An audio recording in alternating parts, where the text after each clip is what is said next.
We are back, everybody. SG Live, Fun Food Festivals, Family, Frolicking and freaky. Frivolity, anything having to do with good stuff here in St. George. Forget about it. And we have the Godfather himself, Jimmy Keston, everybody. What's up, buddy? How you doing, Ed? Hey, how you doing, buddy? You know, I'm doing okay. How you doing? I'm doing all right, pal. Forget about it. Forget about I it. just want to make you feel You like do that- you're at home, you know? You do that really well, by the way. Really well. Like so well, I want to punch somebody. Yeah. It's that good. We were talking a little bit, and I know you're a pastor, and we just in passing, we found out that Solomon's Porch does this Sunday feast, a Friday pantry, You bet. all that stuff, and so we want to talk about that because the beauty of this community is not only do you have great people, but they do great things for everybody. Everybody is helping everybody. In this That's the town. kind of community we live in, and I'll be right with you. Hi, Kelly. How you Hi, doing? I'm good. How are you? He forgot me. Yeah, That's you know, okay. that's right. Kelly Charlton, we were talking about possibly, since he's a pastor, he was going to marry us. And then we discussed how much we would get into arguments all the time. So now we're not even talking. I do marriage counseling on the side, so we. Oh, there you go. Like We should do the wedding and then kind of pre-marriage schedule it. counseling, right? Some people need that before they get married. And that's for the It's probably a very that's good before the idea for most prenup. couples. Man, oh, huh? It's probably a very good idea for most couples. Man, you're lying. You know, You're lying. you understand what pre-marriage counseling is. What is it? That's if I can talk you out of getting married, then it worked. Oh, And that's if it. not, That's it. pre-marriage counseling is all about if I can blow the thing up before you get started, then it's been successful. See, I like his way of thinking already. Strangely enough, today's October 11th, and it would have been my 30th wedding anniversary from my first wedding. Had we stayed married. Yeah. From his first wedding. From my first that wedding. means you should ask him how many. I've been married 35 years if you put them all together. Oh, I've been married 30 if you put them all together. Well, nobody likes to quit. I'm coming up on 31 with the one I'm married to now. And she's a lovely lady. I met She's her. amazing. And clearly she has terrible eyesight. And the if- patience of Job. And the I- patience of Job. I pray daily that God never restores her eyesight or her sanity. Or I love it. So, she is amazing. She is a good woman. Good woman. And the chef for Solomon's Porch. She is really. She's your Yeah. chef? Oh yeah, she cooks for 50 to 80 people Amazing. every single Sunday. Okay, so and I know Every that single Sunday, and he just told me 52 weeks out of the year. Yeah. and I know that this isn't probably the menu every week, but I was looking at this. It's not a food pantry. Like you cook for these people. No, yeah. Well, we have two programs at Solomon's Porch. Okay. The first is the Sunday Feast, and from that came the Friday Food Pantry, which is even larger than the Sunday Feast. But the Sunday Feast is not a soup kitchen kind of meal. This is a full course restaurant quality meal. About 2 months ago, we had we served baked salmon and sirloin strips, along with How do you get it? vegetables. How do you get this food? I like it. Well, there's two ways that we receive food. Our main supplier of food is the Utah Food Bank Grocery Rescue. Every Friday, we receive the grocery rescue from the stores on the east side of the valley, and we also have a few restaurants that have been great about helping us out. Starbucks donates weekly, Red Lobster, Outback, and so we get food from them as well, and others. And who comes to these? I mean, who families? Well, our clientele primarily for the Sunday Feast is the elderly, the low-income, homeless. We have people in the community that come just to have a meal with these people and interact with them. It's not really just about feeding people. We said, it has to be about more than a meal, Absolutely. or we're not really helping people. It's about building relationship with people. It's about, for many of our elderly clientele, they can't afford to go out to restaurants. They can't afford to go out and have a full course restaurant quality meal that's served to them. They don't have the social interaction, and so it's a great way to do that. Some of our clients, they just have fallen through the cracks of bureaucracy and red tape. We build relationship with these people. We find out what their needs are, and then we're able to connect them with resources that can help them change their circumstance. And that's where this thing started when we were downtown, and our clientele was back then primarily homeless. Sure. Solomon's Porch has always been a place that's had our Sunday meal together as family. I've been a part of churches for some time, and in pastoral ministry, I was on staff at a church in Las Vegas. And for years that I was on staff there, every Sunday after our second service, we go out to lunch with the pastor and his staff, and we had the same group of 8 to 10 or 12 people that had lunch together every Sunday. And when we came to St. George to pioneer the church for the Four Square movement, one of the first things that Rakeen and I talked about is I don't want to be one of those pastors that has lunch with the same 9 people every single Sunday. We had single moms in the congregation, people who can't afford to go out. No one really wants to see if we can beat the Baptist Applebee's on Sunday. That's not a sport I'm really cool on. So we decided to have our Sunday meal together as family. It started as a potluck. We suddenly found out when we were downtown at our original location, we started noticing that there were more people coming to lunch than were coming to service. We realized that the local homeless shelter at the time, back then it was Dixie Care and Share, those people had to vacate the premises at 8 in the morning, not come back at 5. Right. They found out there was food there. They started coming to lunch. Utah Food Bank got wind of it. They came to us and said, would you like to make this like a thing? And we said, oh yeah, it'd be great. And so we've gotten dozens of people off the streets, found them housing, found them jobs, found them, we had one gentleman who, he had been homeless for years and nobody had really connected with this guy. We built relationship, found out he was a veteran, a man had served our country honorably. And we were able to build enough relationship, find out what his needs were, connect him with a program through the Veterans Administration. And you can't do that in a Sunday sermon. You can only do that when you're having social interaction. Many of our clientele don't attend church with us. Right. It's not a requirement. We don't do any overt evangelism at the Sunday feast or the Friday pantry. Certainly, we have had people that come to church from that, and many of our members, some of our members stick around and they'll talk about their faith with people in a casual sense. Right. But it's not a requirement of the pantry. Our Friday pantry, our clientele come from the school district, they come from Voc Rehab, they come from the Dove Center. It is, again, grocery rescue food, so people who wouldn't qualify for other assistance. Right. A lot of our clientele are grandmothers who are taking care of the grandkids all week. Both parents are working, can't really afford to help. That food box on Friday makes all the difference in the world. How does that work? Is they pay for the box? Absolutely not.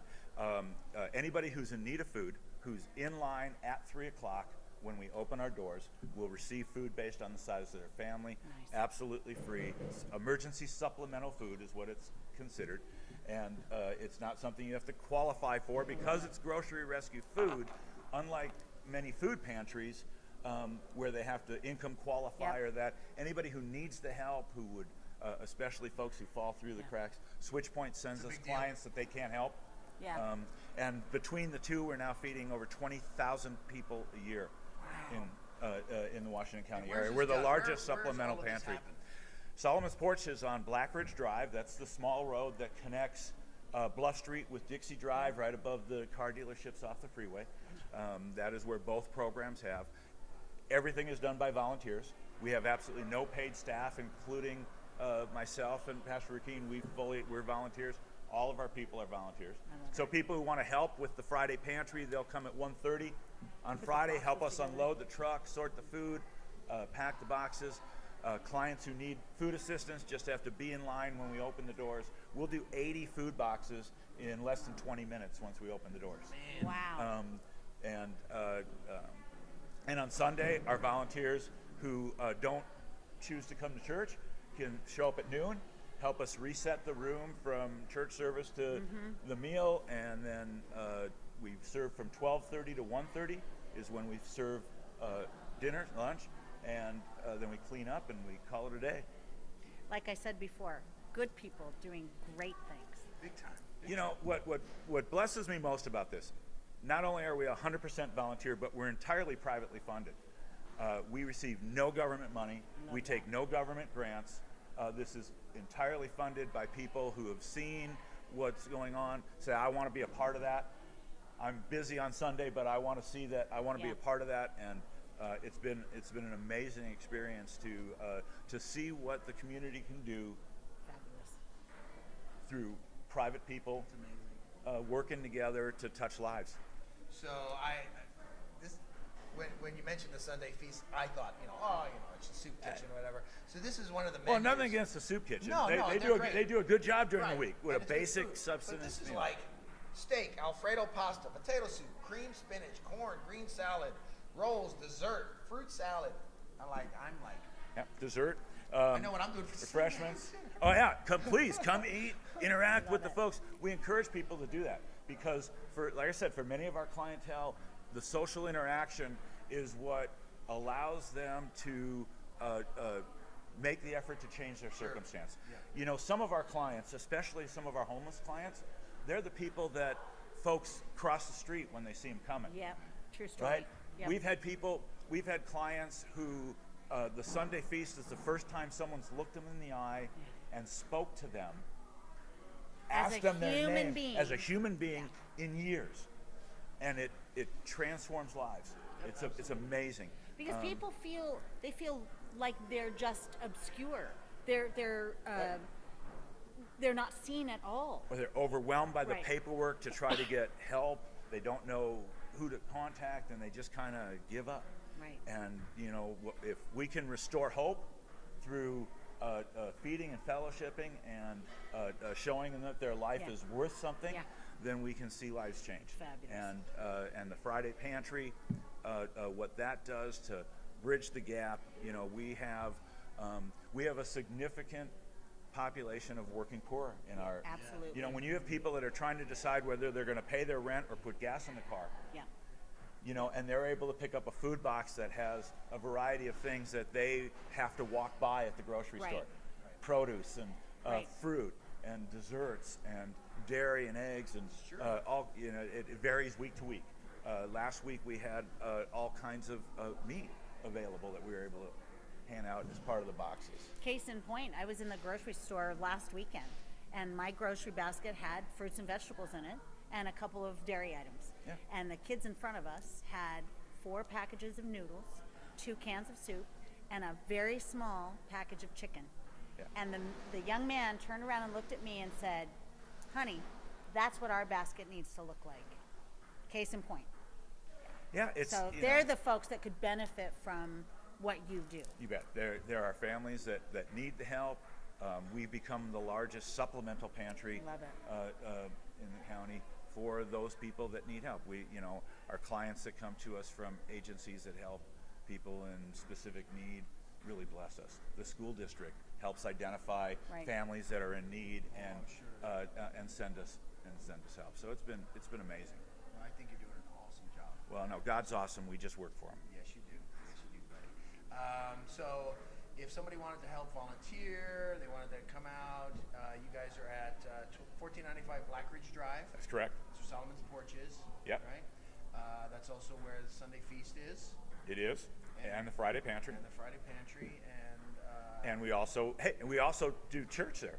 Yes, you do. As a matter of fact, What time service? we have our service on Sundays broken into 2 pieces.